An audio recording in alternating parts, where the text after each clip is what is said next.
Est-ce qu'il vaut mieux acheter ses leads en marque blanche ou en co-branding? C'est le sujet de notre vidéo d'aujourd'hui. On se retrouve de l'autre côté. Allez, go!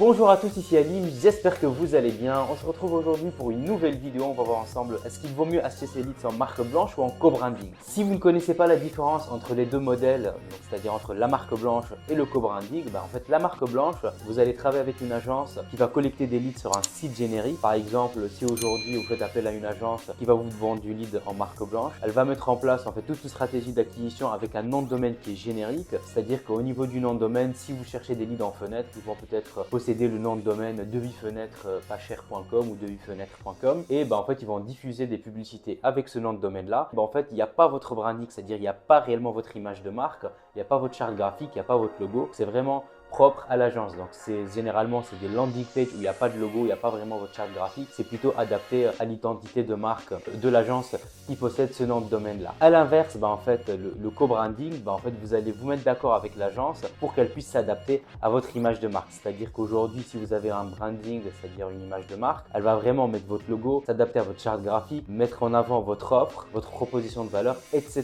etc. Comme vous pouvez le constater, la marque blanche, le lead il est collecté sur une stratégie de nom de domaine qui est générique et sur du co-branding, forcément en fait on va mettre en avant votre entreprise, votre proposition de valeur et votre offre. L'avantage de la marque blanche, c'est que en fait vous pouvez délivrer des leads assez rapidement. Par exemple, si vous contactez aujourd'hui une agence pour vous délivrer des leads assez rapidement, dès demain vous commencerez à recevoir les premiers leads. Pourquoi? Parce qu'en fait, comme c'est des campagnes qui sont génériques, ça tourne de H24 au niveau de l'agence et du coup ils n'ont pas besoin de faire en fait de l'intégration ou étudier votre offre, etc.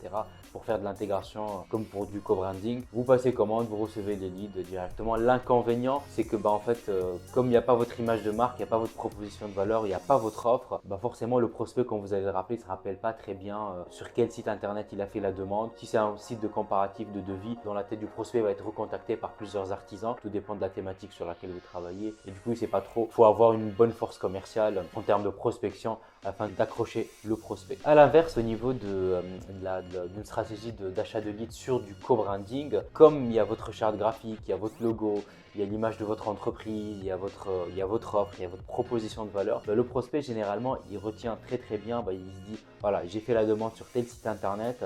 Donc quand vous allez le rappeler, vous allez lui dire oui bonjour suite à votre demande sur tel site internet, il se rappelle très bien et il a mémorisé. Si vous avez une offre qui est alléchante, forcément il retient cette offre là. L'inconvénient, la mise en place d'une offre sur de l'achat de leads sur du co-branding est facturé parce qu'il y a quand même un travail derrière d'intégration de la landing page, de la stratégie. L'agence elle peut revoir votre offre et vous aiguiller sur comment restructurer l'offre si elle n'est pas bien faite. Il y a un setup de mise en place, mis à part le frais d'achat de leads. Si vous demandez, vous posez la question vers quel modèle est-ce que je dois partir, est-ce que j'achète du lead en marque blanche ou j'achète du lead en co-branding, ça va dépendre de comment vous êtes structuré aujourd'hui. Honnêtement, si vous avez une image de marque, vous avez un site internet, etc., je vous recommanderais plutôt de partir vers du co-branding. Ça sera beaucoup plus intéressant pour vous. Par exemple, si vous êtes connu aujourd'hui sur le marché dans votre industrie, le prospect quand il fait la demande, il se renseigne sur vous, il voit que voilà, vous avez une bonne présence et vous avez une bonne visibilité. Forcément, je vous recommanderais de partir sur un modèle de co-branding. En revanche, si vous n'avez pas de site internet, vous n'avez aucune image de marque ou peut-être vous lancez,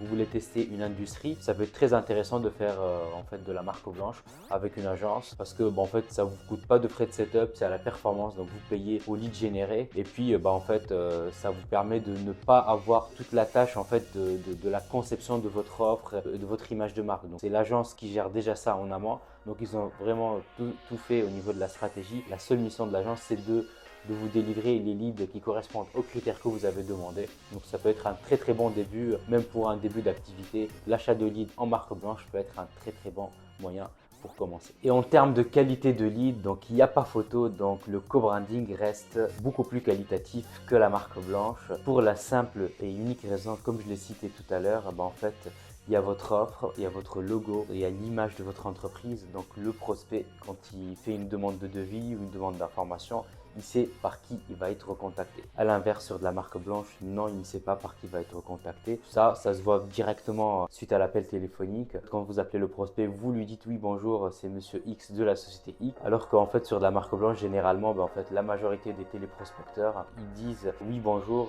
monsieur X, je vous appelle suite à votre demande sur Internet. C'est pour ça qu'il y a une réelle différence entre les deux modèles et le co-branding permet d'avoir une qualité qui est supérieure, même si en fait la majorité des agences et nous-mêmes on fonctionne beaucoup sur de la marque blanche parce que c'est ce que nous demandent les clients et beaucoup de clients n'ont pas vraiment la stratégie pour faire du co-branding. On arrive sur la fin de la vidéo, donc j'espère que j'ai été clair sur les deux modèles entre l'achat de lead en marque blanche et l'achat de lead en co-branding. Pensez à vous abonner, ça me motiverait à vous partager plus de contenu. Quant à moi, je vous souhaite une excellente prospection et je vous dis à bientôt. Allez, ciao!